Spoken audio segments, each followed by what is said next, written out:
స్వాగతం. విజయవాడ దుర్గా కళామందిర్ రోడ్ ఇరువైపులా బస్సుల పార్కింగ్, 80 అడుగులు ఉండాల్సిన రోడ్డు 30 అడుగులకి బళ్ళ రాకపోకలు పట్టించుకొని ట్రాఫిక్ పోలీసులు నామమాత్రంగా తనిఖీలు. ఇక్కడ రోడ్డు మీద బస్సులు కడగడం మూలాన నీళ్లు నిలిచిపోయి తారు రోడ్డు దెబ్బతిన్న వైనం. దీంతో దోమలు దుర్గంధంతో కూడిన పరిస్థితి.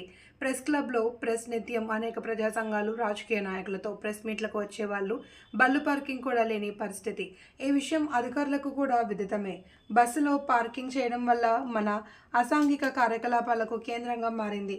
ఎన్నోసార్లు ఫిర్యాదు చేసిన నామమాత్రంగా చూసి వెళ్లిపోవడం. దీనిపై ట్రాఫిక్ పోలీస్, ట్రాన్స్పోర్ట్ అధికారులు, మున్సిపాలిటీ వారికి స్పందన లేదు. చర్యలు తీసుకునే దాఖలాలు లేవు అని విలేకరులు విస్తుపోయిన పరిస్థితి ఏర్పడింది.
टाइम से